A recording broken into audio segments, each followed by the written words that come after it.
and welcome to this weekend special of the Intel Brief, where I'm joined with Candace Rondeaux, and we're going to talk about her new book, Putin's Sledgehammer. So, do you want to introduce yourself, Candace?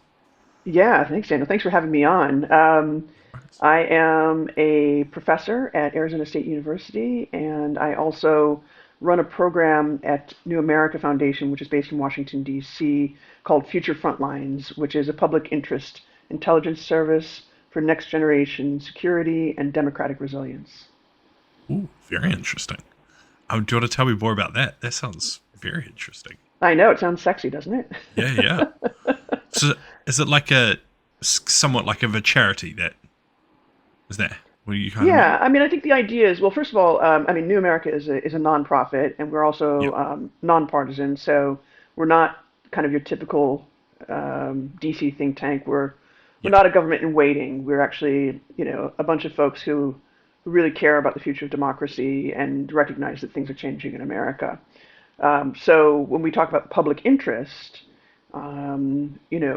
what I intended in sort of framing Future Frontlines is intelligence that serves the public good, that supports democratic norms, and that Yeah, helps expose abuses of power, whether they're on the kind of local scale, inside the United States, or which more importantly, whether it's on a international scale. And a lot of what we do is focus on how technology is changing the character of war and changing the character of global competition. that makes sense. Yeah, I mean it's a spicy subject right now with the rise of AI and the current rising of geopolitical competition. Yeah, Indeed. and Yeah. it sounds like very interesting work. So what do you tell us about your book? What inspired your book? Oh, I mean, I have a hard time answering that question in a very quick, easy, soundbite way, but I'll just say It's fair. um, I have Russian studies has been part of my life since I was 14 years old. I don't Wow, want to tell you how old I am, Daniel. That's not important. it's fair. It's fair. What matters is that it's a long time. Um, and I spent time going to school in St. Petersburg back when it was actually teetering between, being called Leningrad and St. Petersburg. So that dates me a little bit. I went to school there when Vladimir Putin was deputy mayor. Although I have to tell you honestly, like I don't think I knew that at the time. Yeah, it's fair. I think I was pretty busy trying to figure out like how to speak Russian and how to drink vodka without falling over. And but what I do remember about that time, which kind of partially inspired the book, was uh, the exceedingly uh, powerful, disruptive transition that was going on politically in the country, and the way in which the mafia, in particular, really seemed to have a grip on every aspect of the political culture, and to some degree, to a large degree, really on the economic culture of the country. And that was very clear from living in St. Petersburg for the time that I was there. And it just so happened that same year, 95, 96, not only was Vladimir Putin sort of stepping into the political limelight, Yevgeny Prigozhin was also becoming a businessman. He was moving from casinos to, from grocery stores to opening his first big fancy restaurant, which was the old Customs House in St. Petersburg. Now that I do have a vague memory of some of the really fancy restaurants that started opening up then. So some of the inspiration is just from that experience, but I have to say that 2016, the election of Donald Trump, the obvious interference of Russia in the electoral process, revived in me a desire to really understand like what is happening. I spent most of my life, reporting at the edges of, either U.S. conflicts or Russian conflicts or both. And when the re-election happened, I became really obsessed with trying to understand how it is that Russia was doing what it's doing, basically. Makes sense. Very cool. Ты знаешь по-русски? Да, конечно. Я знаю немного. I might Чуть-чуть cut that bit даже. out. Отлично. Давай. Yeah, yeah. Давай, давай. Awesome. Okay, that makes complete sense. Growing up in St. Petersburg at that time must have been very interesting as a child. Like, it's a crazy part of the world at a crazy time. Yeah, well, listen, Um, I was in my 20s by then, but I was a teenager when I studied Russian in high school, yeah, in the United States. Yeah, yeah. yeah, yeah. Okay, that makes sense. Far out. I would like, oh, as someone who's learnt Russian, I always wanted to travel there, but obviously my former career kind of inhibited that, and now the current situation has seen fit to end those dreams. I Pretty, think for a lot of people, Daniel, I think a lot of people are who wish they had gone to Moscow or St. Petersburg before are now, yep, unfortunately, unable to. So, yeah, yeah. Me and my friend had planned to do the Mongol Rally, just like a car race from Prague to Lake Baikal in right. far eastern Russia. Yep. Yeah. We had planned to do that in 2020 before COVID happened. Um, and that race no longer exists. So No. Yeah, it it's was like the something chitty chitty that, bang bang of the old Soviet republic, like Eurasia. yeah, yeah, would have been crazy. I mean, Yeah. neither of us know anything about cars, so that would have been horrific. But yeah, so you've studied Putin for a long time, it Yeah. sounds. Um, what does his reliance on these mercenaries and like how does that fit into his plans and his image? I think what reliance on mercenaries tells us about Putin is that even after, now almost 30 years in power, he has not found a path to balancing his concern about rivals overtaking him or overthrowing him and the need for Russia to modernize its military.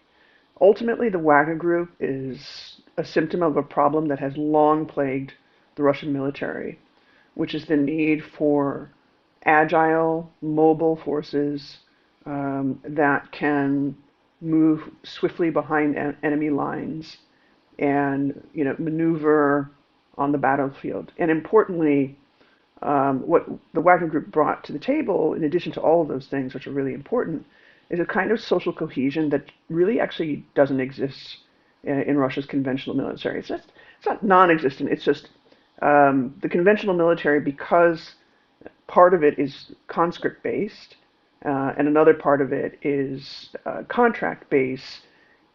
It does make for a pretty tenuous social cohesion within the ranks. Yeah, that makes And sense. yeah, and so the Wagner Group in some ways solves that problem, because what it offers to its constituents, which are largely you know middle-aged Russian men who are either out of work or underemployed, who've had trouble with the law, who've had financial troubles, who are suffering greatly from PTSD. These are these are the cast-offs of Russian society in many ways. What it offers those guys is more money than they could ever possibly make in a given month, than most average Russians. It gives them, adventure. It gives them a family. It gives them relevance politically, and increasingly, gives them political capital. Even today, that's the case. Yeah, So, for Putin, the Wagner Group is kind of a solve for some social problems. But lastly, and most importantly, the Wagner Group is really a means of challenging the current world order and yeah, challenging international law norms. Um, you know, War by proxy has been around since at least the Greeks and Spartan, um, but in reality, Russia will always struggle to challenge the U.S. on a global stage when it comes to military power and reach. And yet, Putin is obsessed with this idea that ultimately it is Russia that belongs on the world stage, center of the world stage, perhaps alongside U.S. and alongside China, but deserves a much more prominent position. yeah, And to do that, you need to be able to project power. And so the Wagner Group really solved that problem for Putin too, at a time when he didn't have a kind of military or economic base to challenge the United States and NATO, he did have this small preserve of paramilitaries who could be sent out to support the sales of Russian arms, to support the sales of Russian oil and oil industry expertise, gas expertise, and mineral extraction expertise. All of those things are what financed the war in Ukraine. Yeah, that makes sense. Pre the most recent invasion, how did they reconcile? Because as far as I'm aware, mercenaries are illegal in Russia. Have they? I don't know if they've changed that law, but from what I understood, like they are banned. They're not allowed. So, like, how politically and publicly, how does he reconcile those two? Like, they're a key part of his tactics, his grey zone plans, his everything he's trying to achieve, but also they're not allowed. Right. Well, so this is classic maskirovka, right? This is the classic Russian deception theory of how to misdirect the attention of your rival, or misdirect their perception of the situation. It is true that Russian law bans individual citizens from joining foreign militaries for profit. It is also true at the same time that Russia's state enterprises like Rostec, the big arms dealer, Gazprom, the gas company, Rosneft, all of those state enterprises under Russian law have the capacity and the mandate to hire their own contract security services. Now, these are huge companies, okay? These are companies with global reach on the order of the US military in terms of their footprint around the world. And so you need a military, really, to, to defend and to protect the infrastructure that belongs to all of these countries, at all of these companies. And so in 2007, 2008, there were a couple of different decrees that laid the foundations for these large-scale state enterprises to be able to hire their own contingent contract armies, basically. So Yeah. that's really kind of the beginning, but there are other pieces too. Importantly, Putin in 2003 is, of course, absolutely irritated by the U.S. war in Iraq. He says so publicly, and the irritation comes from the fact that Rostec was meant to sell millions and millions of dollars worth of weapons to Saddam Hussein's regime, uh, Oh, yeah. right? Um, Makes sense. so here's Saddam Hussein, who is under embargo and under sanction. All eyes of the world are turned on Iraq, and Putin is like, how do I get my weapons in there? Yeah. And the solution turned out to be a small contingent of semi-retired paratroopers and GRU agents who were really the progenitors of Russia's covert paramilitary forces, and you can draw a direct line from them to the Wagner Group. Interesting. Okay. Awesome. And how does I'm gonna butcher this man's name. Prigozhin. How does You got he it. slide into that? Like, so this Putin's idea is already on its way. He's seen the usefulness in 2003 and the years following that. When does the chef slide himself into this picture? Well, the chef has an interesting relationship with Putin. I didn't really kind of get into these deep details, but there's this whole chapter in the late 1990s, early 2000s, just as Putin is sort of rising from deputy mayor to chief of the KGB. I was going to say FSB, right, which is of course the I successor of mean, the yeah, yeah. KGB. We can change the Uh, plaque on the front. It's still the same. Exactly. It's still the same organization, basically. So, he goes from that to becoming kind of the accidental prime minister and then the accidental president in 2000. And all along the way, Yevgeny Prigozhin is kind of his selected caterer. He's his go-to guy when he wants to have a party, when he wants to impress dignitaries from around the world. He famously, of course, fed President Bush and his wife Laura on Yeah. a couple of state visits to St. Petersburg. So it's through that relationship, which is part business, right? But The guy who lays the table is also the guy who can overhear and listen to things at the table. The guy who, provides silver service catering to foreign dignitaries is also the guy who can fix things and solve problems and do it discreetly. So there was, I think, and also, people talked about how um, Prigozhin was always appreciated amongst the security services and the bodyguards who surrounded Putin because he was funny. He liked to party a little bit, and he was very discreet about how he handled information. He was very on point. So the relationship was cemented further in that early period, and it led Prigozhin to build, a massive construction and real estate empire, restaurant empire. And around 2010, when there's this massive kind of reformation of the Russian military, uh, in which part of the catering services were privatized, well, guess who became the top caterer for the Yeah. military? It was Yevgeny Prigozhin. So his Yeah. path to becoming kind of this impresario of mercenary forces starts really there officially. Okay. Makes sense. That's so. Does it make So sense, really? Though it's kind of crazy if you well, think about like it is it. crazy. It's absolutely insane. But like, he's just there. He's hanging out. People just love the guy they like. Right? He's the right guy. He brings them good food, good drink. Doesn't ask too many questions. Like, Yeah, he and always shows up, clear. and he always knows. I mean, one of the interesting things about him is that he kept meticulous lists of like who liked what. He would get send a bottle of like really expensive brandy to the defense minister. He knew whose birthdays were when, and that Yeah. gets you a lot of credit, wasta as we say in Arabic, right? Like Yeah. you can earn a lot of credit when you show up with the right bottle of scotch at a military club. Yeah. Big time.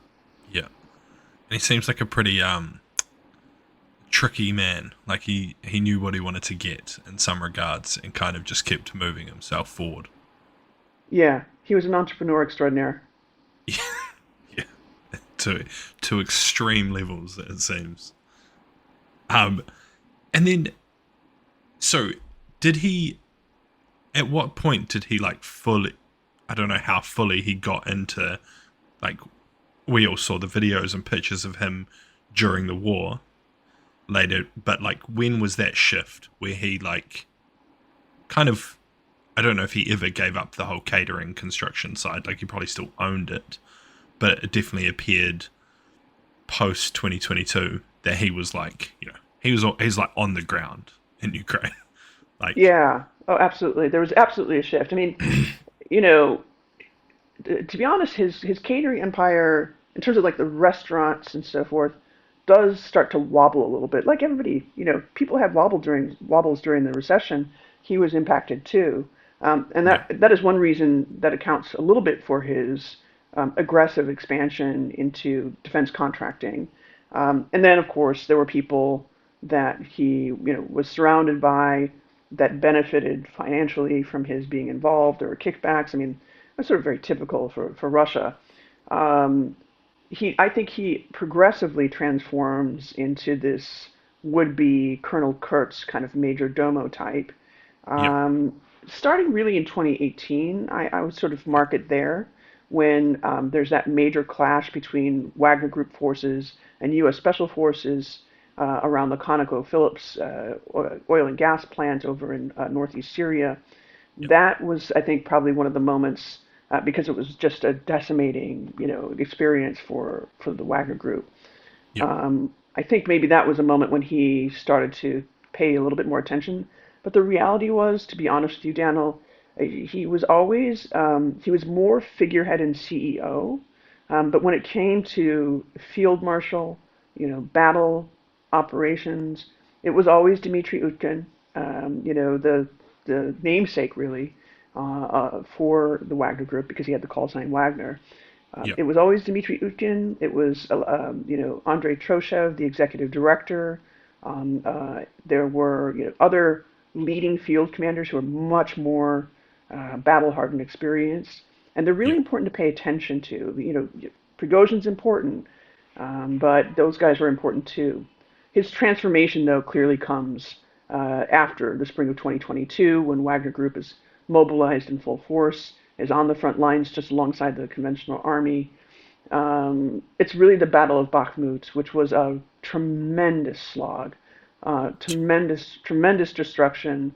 Thousands and thousands of lives lost on both sides, and it was there that I think the destruction and then his ambitions began to, I think, eat at his psyche a little bit, and we saw Yeah. him kind of start to go mad in the spring of 2023. Yeah. That kind of makes sense. I think the 2 year anniversary of the fall of Bakhmut was yesterday or the day before. It That is was, about right, actually. Yeah. I mean, yeah, what's interesting about that is that, he thought he was going to be the one to bring home the bacon, right, to kind of march triumphantly into yeah, Bakhmut. And he claimed again and again that he had won it. But by then, he had already basically departed the stage and started pulling back because he couldn't really hold the territory despite these human wave attacks that he was pushing for. yeah. They've only made it, from what I read, 13 kilometers west from there. That's After right. all that, taken them Yeah. 2 years, and they've barely got any further. Yeah. Wild. So kind of taking a step back from Ukraine, Wagner's involvement in Africa and Syria, as you mentioned, is pretty well documented, but maybe not to people outside of pretty in-depth military um, following. Do you want to give like an overview or a background on that kind of situation, on their involvement there? Yeah, I mean, I think one thing that would be important for folks who are less familiar with this world to explain is that there's a reason why Russia, feels that it needs to involve itself in places like Syria and Libya and Central African Republic and Sudan. Some of it is just pure opportunism, right? Here you have all of these different countries in the Middle East, Africa, that are really struggling with internal conflicts, challenges, to the regime, oftentimes from different religious sectarian groups. In the case of large parts of the Sahel, of course, there's always the affiliation with Al Qaeda and ISIS that was a challenge. And so these are countries, the six, seven, eight countries that ultimately the Wagner Group ends up building a client base in are countries that are desperately in need of some sort of additional security. And so that's an opportunity, right? And Putin and, frankly, the GRU, chieftains, the folks who are in the head of the military intelligence, understood the opportunity. Yeah, But importantly, the opportunity wasn't just to send boots on the ground, right? Because actually, Wagner's forces at any given time before the most recent Ukraine incursion weren't much more than probably 13,000 or so, 14,000, and that's spread across several countries. So that's not very much. But what mattered is what they were bringing with them, right? And what they were bringing with them was really heavy kit, small arms, big helicopters, fighter jets, cargo planes, essentially the backbone of a major military force yeah, that would be helpful to local regimes. So, and of course, that's a profit-making venture primarily for Rosport, which is the export arm of Rostec. Again, all of that kit, the train and equip missions and that went with it, ultimately drove billions of dollars into Russian state coffers via Rostec. And then there's the oil and gas stuff, right? And there's the extractive industry, which of course Russia is one of the great mining powers of the world, alongside I would say Canada, Australia, and the United States and Great Britain. And it is also obviously one of the biggest oil and gas producers and extractors in the world. So that's another export that was really important, and this is what Wagner Group was really all about, is kind of supporting that. But importantly, we all know, or at least we've heard about, um, the extraction of gold and diamonds from places like Central African Republic and yeah, timber.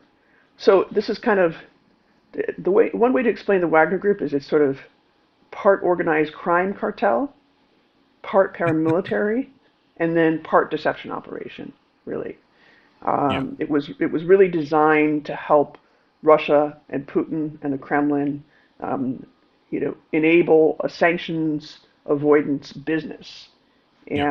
and that drove millions and millions of dollars or rubles, billions of rubles, into Russian state coffers. Really critical, Yeah.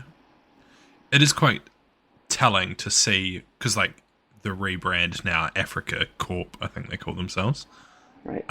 Seeing them like still trying to prop up these dictators post coup, but then watching them kind of, starting to wobble a bit and not really having the effects.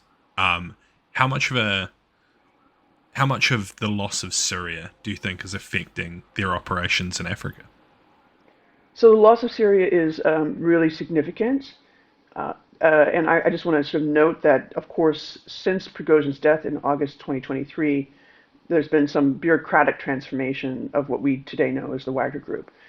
Just important to point Yeah, out that yeah, technically it falls under the purview of the Ministry of Defense, right, yeah, and is more or less managed by the GRU. Now that was always the case, but the reality is that it's a little bit more front and center in terms of kind of Wagner affiliated forces or branded forces being on a short leash controlled by the Ministry of Defense.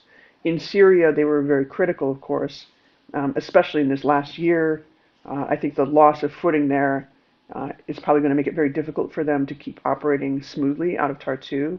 And as you see, there's already some wobbles there as well. Um, Losing Syria is losing a lot of money in all kinds of different ways.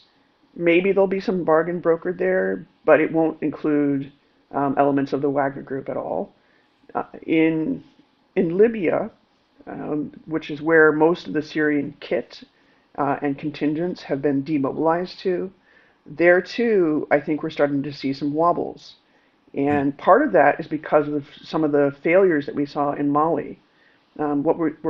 I think what we're seeing now is an unusual amount of cohesion, or at least coordination, amongst Tuareg rebel groups that are operating across the Sahel, including those in Libya and those in Mali. And increasingly, I think there are some challenges that Algeria has signaled it's very worried about.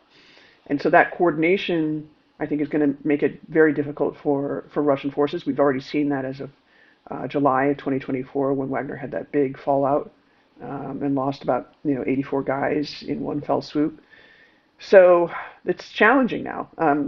Yes, it's the Africa Corps. Yes, it's got like a new name, a new label. But the reality is some of that, some of that bureaucracy sort of dysfunction on the conventional military side has now been imported into what was known as the, sort of the Wagner Group. yeah. You can see how that would happen. Um, Yes. we'll get into it in a moment because I think most people will know why they're probably now on a much tighter leash. Let's say, but you can see why. Yeah, when you start bringing them more into the control of conventional military forces or even like special forces, that you would start to get the bleed over of the problems, right? You have the agility and the fast pacedness of like a small mercenary company that has no one outside of like rough orders, like left and right of arc to do things. And now they're becoming a bit more tightly controlled by the GRU. So let's talk about that. so most people will know why, but if you want to give some background. Yeah. Just quickly, I mean, everybody knows by now that in the summer of 2023, and we just talked a little bit about where we were in May of 2023, so 2 years ago. The Battle of Bakhmut was sort of ending in a rather messy meltdown for Wagner Group forces. They were forced to pull out, basically. There was a big argument about artillery shells, right? There I'm was, and that went reading on for lots quite of some stuff. time, right? I mean, Yeah, the big problem was essentially Yevgeny Prigozhin was feeling the pain of every other contingent on the Russian side which was there was not enough ammunition. There Yeah. was not enough, logistical support. There was just not enough preparation for what was going to be a long conventional war. Um, Prigozhin, by dint of his very special relationship with Putin, and also just by nature of his character, which was very bombastic, didn't mind calling out the powers that be in the Kremlin, about the fact that there was this, shell hunger, as he called it, right? This lack of ammo and big artillery. And that went on for a while, and he sort of went wild on Telegram. And as that's happening, of course, he's getting more and more of a following, right? I mean, he has like Yeah. almost a 500,000 Telegram followers on just one of his channels. He had many channels. So he's feeling, on one hand, he's seeing this crazy, really destruction in Bakhmut, and having this kind of crazy, apocalypse now, Colonel Kurtz moment. On the other hand, everybody's talking about the Wagner Group. Suddenly this secret, quiet ghost force is in the limelight. They're on television. They're on Telegram. They're everywhere. They're on billboards. I mean, it was just like somehow the brand had transformed into such a tiny little kind of startup into a massive like corporate endeavor. And I think Prigozhin felt the power of that. There was polling to suggest that he could maybe replace Sergei Shoigu, the defense minister, polling Saw to that. suggest that he could, maybe even replace Putin. So a lot of things were psychologically, things were going to his head. Let's just Yeah. put it that way. And so Yeah. Yeah. by the time we reach June, early June of 2023, Putin has already made the decision to bring these contract forces under the control of the Ministry of Defense, and he announces that basically, Mm. and says, "Listen, this is the way we're going to go." And it's at that moment that Prigozhin feels the ultimate betrayal, the stab in the back, right? And the irony here, of course, is that like when he makes the decision to finally confront Putin, although he says it wasn't really Putin that he was after. He's going to confront Shoigu, the defense minister, and then the chief of staff, Valery Gerasimov. But in his mind, I'm sure he had Putin in his head. So when he decides to march on Moscow with thousands of Wagner forces from just off the Ukrainian battlefield over to Rostov-on-Don, by that time he's already kind of in a sort of psychological swirl. And importantly, frankly, he's starting to lose allies not only within his own ranks, but within the upper echelons of the Russian military officer corps. But he seems to be given the green light by a few people who are close enough to him and who are also high-ranking within the military. And look, I mean, we saw what happened. There was almost no resistance. Yeah. He gets all the way within about 250 miles of Moscow, and there was very little resistance on the way.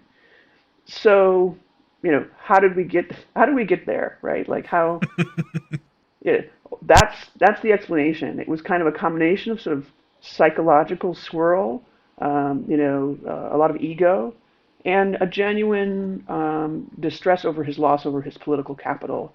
Because once the Wagner Group was under somebody else's control, what would his value be? It was a signal that any political ambitions that he had, he needed to quash them, but he wasn't willing to do that. Yeah.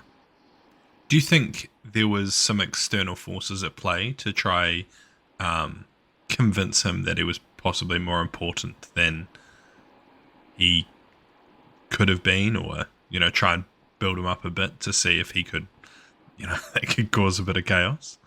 Yeah, Just well, I mean, I have often wondered, I still wonder, even after spending all this time. I mean, if you've read the book, you know that there are crazy amounts of footnotes. And there's yeah. a lot of gold. There's a lot of gold hidden in those footnotes. I just need to say, um, you know, it was pretty apparent early in 2023 that Prigozhin had a lot of enemies who wanted to see him. Um, I think maybe turned against Putin in some way, Mm, wanted to kind of instrumentalize him on some level. And what makes this clear is because there's quite a few defectors who somehow, suddenly escape the front line and end up publicly denouncing him. And then, of course, there are all these sort of moments where there are these other rival contingents, most notably Redoute, which is a sort of parallel contingent and also intelligence hub. Um, it's pretty obvious, I think, by early 2023 that he just doesn't have the full support. And yes, there could have been external forces that helped kind of pump up those stories, that helped kind of amplify some of the defectors' messages. I can't imagine, that rival intelligence agencies weren't sort of shouting with glee, as they watch, this great unraveling on YouTube, right? So, yeah, I mean, I think it was a huge bonus for the CIA and MI6 if they were involved. But I didn't see any evidence of that in my research. Yeah. Yeah. Yeah. I was just thinking of like, someone in there trying to stoke the fires to get him to get a bit too confident in his own ability. I don't But think that would have been hard. I mean, that's his life yeah. pattern is, somebody who's just Mr. Bombast. Yeah. Yeah. Yeah. He seems like the perfect candidate. And if he's starting to get a bit, mentally unwell from being pretty close to the front lines, he's seeing the forces that he relies on get decimated to a point. He's blaming Putin already. It seems like a lovely little information campaign. Oh, indeed. I mean, if someone was involved in that and they watched what played out, you would just be like, oh, I mean, I loved watching it and I was just enjoying myself. Yeah, listen, I mean, in terms of info ops, I do think that some of the leaks that, many journalists, including myself, benefited from um, seem awfully strategic to me. Now, were they Ukrainian engineered? Were they, somehow was there a coalition of intelligence agencies that decided seems like a good idea. We should maybe release these 100,000 files from Yevgeny Prigozhin's businesses and see what happens. Yeah, yeah, And actually, that turned out to be pretty effective, exposing him, exposing the chain of command, exposing the various webs of interrelated interests and egos and personalities who were connected all the way back to Putin. That was pretty powerful stuff, and I think it really undercut his credibility as a political actor. yeah. I mean, just sowing the chaos would make sense, right? Absolutely. You just put it Sowing the out there and chaos. just try and cause chaos. It's the best, best technique. Um, so for just everyday Americans trying to understand, Wagner and their history and what it meant for this entire conflict and basically Russia, as you've said, they've been around almost since the fall of, like 10, 13 years since the fall of the Soviet Union. They've been pretty instrumental. So what is like the key things you'd want most people to know about them? I think the three most important things to know about the Wagner Group are number one, its primary purpose was to aid and abet the Kremlin and Putin in sanctions evasion. Number one. Without the sale of their goods and services, train and equip missions, I think that Russia would have had a very difficult time servicing its client base in some of these dictatorships, as well as driving continual revenue into its state coffers for the big businesses that are important, like arms sales and so forth. So that's number one. Number two, the Wagner Group in some ways represents Putin's attempt, it's been so far relatively successful, to drive a wedge between the West, and specifically the United States and NATO countries, and the global South. And here, you have to just look at the Middle East, you have to look at Africa specifically, and there are plenty of examples, there's lots of evidence to show that the Wagner Group's sort of security provisions and support and services in parts of the Sahel were very convincing when it came to UN votes on the floor and resolutions vis-a-vis Ukraine. In a way, the Wagner Group is kind of the spearhead for a diplomatic effort that has really shifted the balance on the world stage between Russia and the West, frankly, more in favor of Russia at this stage. And Yeah. that played out in the halls of the UN via votes where lots of African countries lined up behind Russia's position. And I think we're going to continue to see that trend. So that's number two. And then I think number three is the Wagner Group is, in a way, um, a cheap means of testing the resolve of the West and testing and probing the edges of international law and norms. And most Americans will kind of think that, like, actually, after what happened after that mutiny, I guess that guy's dead, so there's no more Wagner Group and it's all over.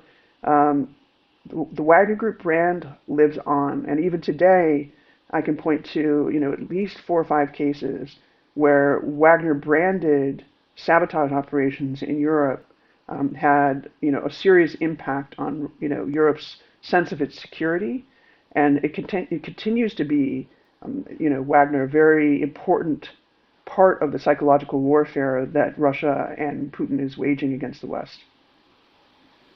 There are some great points. I'm going to try like dig into each one individually. So the first one, you're talking about sanctions evasion. So now the rebrand has happened. They've been brought tighter under the control of the GRU. How is that affecting Russia's ability to evade sanctions?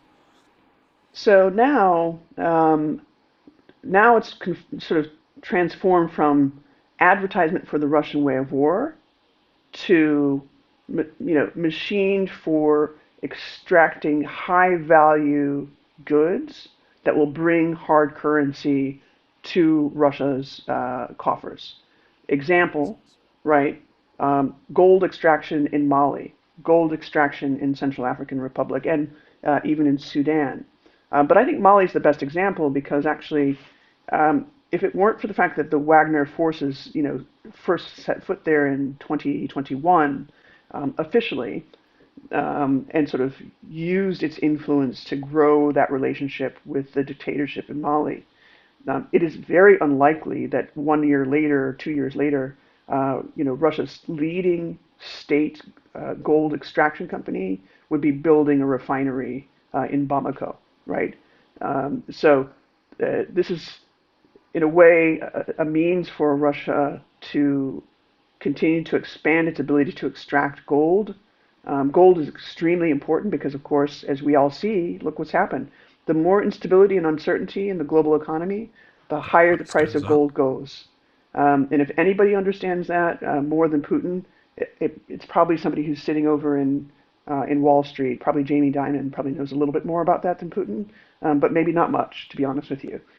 Yeah. So that's one part of the sanctions evasion piece. It's not Yeah, yeah. just it's no longer just covering for Getting stuff bad out, it's behavior. also getting money in now.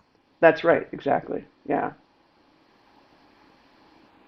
Oh, yeah, and then how that affects like the UN. So Yeah. the loss of, well, it's not really the loss, like the recent kind of shaking of that ability to force project into Africa with the loss of the port and airport in Syria. Do you think that's going to have an effect on how African countries are voting in the UN? Yeah, well, so this is a really interesting time. I mean, in a way, a very perverse way, Donald Trump's decision to impose Trump's tariffs on, like, Tariffs. 190 odd countries in some ways completely changes the balance of power between Russia and the United States when it comes to Security Council votes. Um, you see African countries making all kinds of, deals with the Trump administration in a bid to lower the tariffs. Um, I don't know if Trump is really at this stage as sophisticated as some of his predecessors. I don't think he's sort of asking then for these countries to then remove Russian forces from the mix or to stop dealing with Russia. I'm Yeah. sure that's not one of the asks. However, it does, I'm sure, inform the decisions of some of these African dictators. and strongmen about how they're going to interact with the U.S. versus how they're going to interact with Russia. So I think this is an interesting time in terms of, whether Russia, maintains the bloc that the Wagner Group helped solidify with its operations in Africa. It's a bit it's a bit shaky, to be honest with you. And I have a feeling, frankly, if we find ourselves in a global recession, which we very well could in the coming year, that we'll see a major scramble of kind of relationships within the UN Security Council that will certainly affect Russia's fortunes in terms of international security. So, looking at your third point, how is as you just discussed, Wagner Group are still alive, now morphed into a new form. How are they still affecting the global order? The Wagner Group may have changed its official name, but the same commanders are largely in charge of paramilitary forces that are operating in Ukraine, that are operating in Belarus and in Africa. So the names change, but the tune is more or less the same, right? Um, and more importantly, what we're seeing is kind of a transformation of the Wagner Group brand from something that was mostly associated with, large scale battle in Ukraine over the last couple of years to something far more uh, secretive again, right? And we've seen a couple of Wagner Group inspired and branded sabotage operations take place across Europe, namely in Poland and the United Kingdom. And I think there are probably going to be other examples that are going to surface soon. And so today, the Wagner Group is a means of attracting young, disaffected Ukrainians and Poles, even Britons, who see the world as upside down and are pro-Putin, pro-Russian, and will take up arms surreptitiously on behalf of the Kremlin without even really knowing who's pulling the strings. And we've seen these sabotage operations expanding, and I think we should expect that to be how things move forward for the Wagner Group for some time to come. That will make Europe. I mean, the grey zone is already very hot in Europe. I talk about this like almost every second day at this point, it seems. These Yeah, are the Gray Zone warriors. These are the tip of the spear Gray Zone warriors. And they're not just fighting in Africa anymore. Now I think they've set their sights mostly on Europe, and I think that's very dangerous. yeah, very dangerous. One last question, because it sounds super interesting. If you were, if you had one question you could ask Putin or Prigozhin about Wagner to like to open something that you've always wondered, what would that question be? Oh man. Um,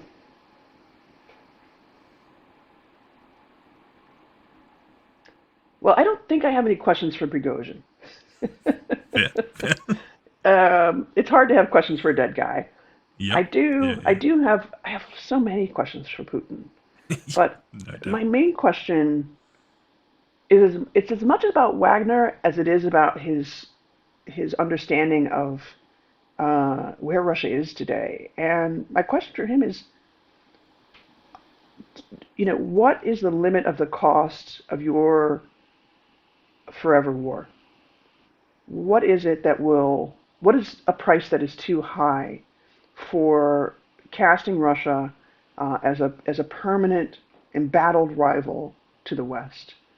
When will it be enough for you, for the people around you, for the oligarchs and elites that have followed you really straight over the cliff? Will it be the collapse once again of your country's economy? Will it be your assassination? Like, what is the limit for you? That's my real question. Yeah, that would be a great question. And I I think there'd don't be a think lot he's of. going to answer that. I don't think it would be telling anyone that because if they knew the limits, I think they would try and make it find them very quickly. Yes, indeed. Um, and how can everyone find your book? You can find my book by going to Amazon. If you like Amazon, you can find it online pretty much anywhere. It's in bookstores now. And if you want to find out more about some of the sticky details, things that are maybe not as well pronounced in the book, check out uncoveringwagner.org. We've got a lot of data, data visualizations, and if you want to know, if you want to geek out on the command structure of the Wagner Group, that's the place to go. Awesome. I'll make sure to link that in the description below. Is Thank there you. anything else you want to shout out before we end? Only want to shout out that this kind of work is never done alone, and I really want to just sort of doff my cap to the many Russian and Ukrainian journalists who have sacrificed so much, taken so many risks to continue reporting on Vladimir Putin's Russia. Also want to note our colleagues at Bellingcat. Give a shout out to my research partner, partner in crime, Ben Dalton, who has been around for a long time. Without him and without the team that stands behind me at New America and Arizona State, I wouldn't have been able to do this. That's amazing. I mean, I love all the work and really appreciate everything you guys are all doing to bring this into the light, because without it, the grey zone continues. Yeah. Thank you very much. It's been Thank great you. chatting to you. I hope your book does amazingly. See you.